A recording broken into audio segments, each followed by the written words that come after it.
O código secreto das curiosidades, o som que enlouquece cidades, o DNA duplo em seu sangue e a tecnologia perdida que altera a história.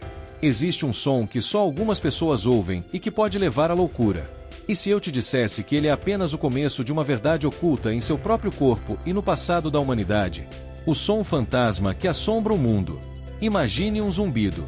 Não o ruído familiar de uma geladeira ou o eco distante do tráfego, mas algo mais profundo, um som grave e onipresente que parece nascer do próprio ar, vindo de lugar nenhum e de todos os lugares ao mesmo tempo. Não se trata da premissa de um filme de terror, mas da realidade crua vivida por uma pequena fração da população em cantos específicos do globo, um fenômeno conhecido como The Room ou o zumbido. O caso mais emblemático e estudado é o de Taos, uma pequena cidade no Novo México. Desde o início dos anos 90, seus moradores começaram a relatar esse som enlouquecedor. As descrições são estranhamente parecidas, um ruído pulsante ou um zumbido que lembra um motor a diesel funcionando ao longe. O mais curioso é que apenas cerca de 2% da população local consegue ouvi-lo, um fato que dividiu a comunidade e lançou um desafio aos cientistas. As suspeitas iniciais, claro, recaíram sobre fontes óbvias como instalações industriais, linhas de energia ou atividades militares secretas na região, que é lar de laboratórios e bases. Uma investigação completa foi iniciada, com pesquisadores da Universidade do Novo México e do Laboratório Nacional de Los Alamos. Eles espalharam equipamentos de monitoramento acústico de alta sensibilidade pela cidade, mas os resultados foram desconcertantes. Para surpresa de todos, os microfones permaneceram em silêncio. Não registraram qualquer som anômalo que explicasse os relatos. O zumbido de Taos era oficialmente um fantasma acústico. Este beco sem saída abriu caminho para teorias que mergulham fundo na biologia humana e na geofísica. Uma das hipóteses mais fortes envolve as emissões otoacústicas espontâneas. Basicamente, os ouvidos de algumas pessoas podem gerar seus próprios ruídos, um subproduto do mecanismo de amplificação da cóclea. Para esses indivíduos, um ambiente muito quieto poderia, paradoxalmente, fazer com que esses sons internos se tornassem audíveis. No entanto, a teoria não explica por que o fenômeno se concentra em áreas geográficas tão específicas como Taos, ou Windsor no Canadá, e Bristol na Inglaterra, outros epicentros do zumbido. Outra linha de investigação aponta para ondas de rádio de frequência muito baixa, as VLF, usadas em comunicações militares com submarinos. Tais ondas poderiam, em tese, interagir com o corpo humano ou com objetos no ambiente, criando uma vibração que se torna audível para pessoas com uma sensibilidade particular. A própria geologia do planeta também entrou na lista de suspeitos. Alguns cientistas especulam que microtremores sísmicos, vibrações quase imperceptíveis da crosta terrestre, poderiam gerar ondas sonoras de baixa frequência. Essas ondas viajariam longas distâncias e seriam percebidas apenas por indivíduos sensíveis em locais onde a geologia amplifica o sinal. O custo psicológico para quem ouve é devastador. Os relatos incluem insônia crônica, dores de cabeça, náuseas, ansiedade e depressão. A pior parte, segundo muitos, é o ceticismo de amigos, familiares e médicos, que frequentemente atribuem a experiência a um zumbido comum, o tinnitus, ou a problemas psicológicos. Ser atormentado por um som que ninguém mais ouve gera um isolamento profundo, uma sensação de estar desconectado da realidade compartilhada. O zumbido de Taos continua sem uma explicação final, um mistério na fronteira entre percepção, psicologia e o mundo físico. Ele nos força a questionar a própria natureza da realidade. Se um som pode existir para alguns e não para outros, o que mais em nosso mundo pode ser subjetivo? O fenômeno é mais que uma curiosidade acústica, é um lembrete de que nossos sentidos são ferramentas limitadas e que pode haver muito mais acontecendo ao nosso redor do que a biologia nos permite perceber. É um eco fantasma que ressoa não apenas no ar do deserto, mas nos limites do nosso entendimento. O DNA secreto. Você pode não ser apenas uma pessoa. A história de Lydia Fairchild começa em 2002, de uma forma tão banal que ninguém poderia prever o abismo que se abriria. Grávida de seu terceiro filho, ela solicitou assistência social no estado de Washington. O procedimento padrão exigia testes de DNA para confirmar o parentesco dela e do pai das crianças, Jamie Tofsen. Os resultados chegaram como um terremoto, abalando os alicerces de sua identidade e quase destruindo sua família. O DNA de Jamie confirmou sua paternidade, mas o teste de Lydia foi categórico. Ela não era a mãe biológica das duas crianças que havia gerado e parido. O Estado não teve dúvidas, era fraude. Lydia foi acusada de tentar receber benefícios para filhos que não eram seus, talvez como parte de um esquema de barriga de aluguel. Ela se viu em uma batalha legal surreal, com a ciência mais avançada da época afirmando que os filhos que saíram de seu corpo não lhe pertenciam. Em desespero, sua advogada encontrou um artigo científico sobre um caso parecido, o de Karen Keegan, uma mulher de 52 anos que durante testes para um transplante de rim, descobriu não ser a mãe de 2 de seus 3 filhos. A explicação para ambos os casos reside em uma condição biológica extremamente rara e fascinante, o quimerismo tetragamético. O nome vem da quimera da mitologia grega, a criatura com partes de leão, cabra e serpente, uma fusão de seres distintos. Um humano quimera é um indivíduo que possui 2 conjuntos completos e distintos de DNA. Isso ocorre no início da gestação, quando 2 óvulos fertilizados por 2 espermatozoides, que deveriam se desenvolver como gêmeos fraternos, se fundem em um único embrião. Este embrião cresce como uma só pessoa, mas carrega células de seu gêmeo desaparecido espalhadas pelo corpo. Lydia Fairchild era, literalmente, 2 pessoas em uma. O DNA de sua bochecha e sangue, usado no primeiro teste, pertencia a um conjunto de células.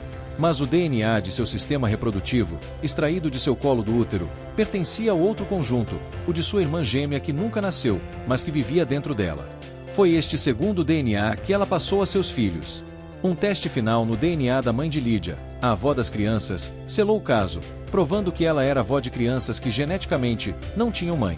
O quimerismo, portanto, não é apenas uma anomalia médica, ele dinamita a nossa noção mais fundamental de individualidade. Se você pode ter 2 genomas, quem é você? A condição é tida como raríssima, com pouco mais de 100 casos documentados. Muitos cientistas acreditam que ela seja muito mais comum, passando despercebida pela vida da maioria das quimeras, a menos que um teste de DNA revele a verdade por acaso. Mas existe uma forma muito mais comum de quimerismo que afeta boa parte da população, o microquimerismo.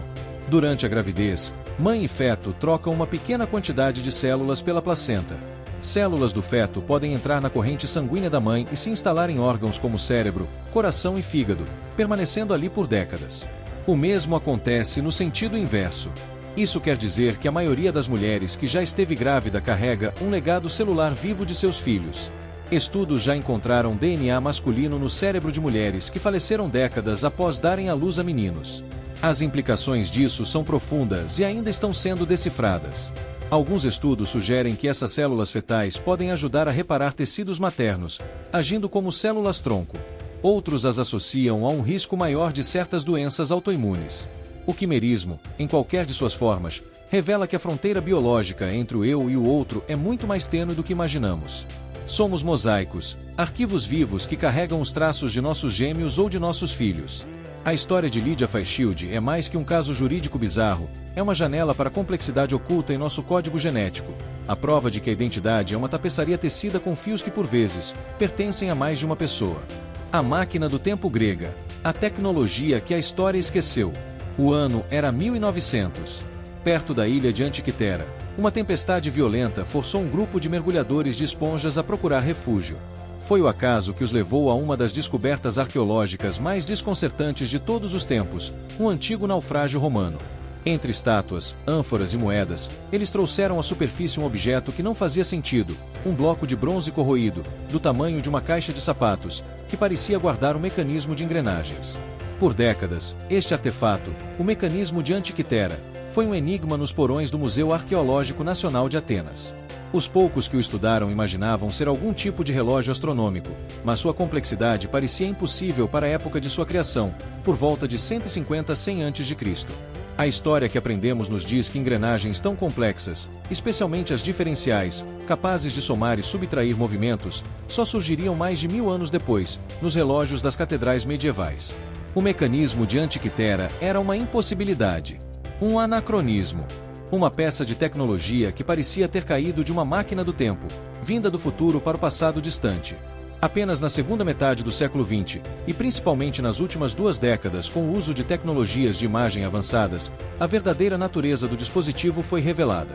Usando tomografia computadorizada e mapeamento por transformação de imagem, cientistas conseguiram olhar através da corrosão e reconstruir digitalmente seu funcionamento. O que encontraram foi de tirar o fôlego. O mecanismo de Antiquitera não era um simples relógio, era um computador analógico de complexidade espantosa. Com pelo menos 30 engrenagens de bronze, ele era um cosmos de bolso. Ao girar uma manivela, o operador podia prever com precisão a posição do Sol, da Lua e dos 5 planetas conhecidos na antiguidade. Ele não só mostrava suas posições no zodíaco, mas também modelava o movimento irregular da Lua, que acelera e desacelera em sua órbita, usando um sistema engenhoso de pino e ranhura. Mais do que isso, o mecanismo podia prever eclipses solares e lunares com base no ciclo Saros, um período de 18 anos que os babilônios já conheciam. Um mostrador em espiral na parte de trás exibia este ciclo, indicando não apenas quando um eclipse ocorreria, mas também a que hora. Havia até um mostrador de jogos, que acompanhava o ciclo de 4 anos dos Jogos Pan-Helênicos, incluindo os Jogos Olímpicos. O mecanismo de Antiquitera representa um salto de genialidade mecânica e astronômica que se julgava perdido no mundo antigo. Ele nos força a repensar radicalmente o que os gregos eram capazes de fazer. A questão mais profunda que ele levanta não é o que é isso, mas por que só existe este? Nenhum outro dispositivo como ele foi encontrado. Textos da época, como os de Cícero, mencionam máquinas parecidas construídas por Arquimedes, mas nenhuma sobreviveu. De alguma forma, o conhecimento para construir tais maravilhas simplesmente se perdeu. Desapareceu. A queda de Roma, a destruição de centros de saber como a Biblioteca de Alexandria e uma mudança cultural que talvez tenha desvalorizado a engenharia podem ter contribuído para que essa tradição tecnológica fosse esquecida por mais de 1400 anos. O mecanismo de Antiquitera é um fantasma tecnológico. É um vislumbre de um caminho que a história não seguiu, um lembrete de que o progresso não é uma linha reta.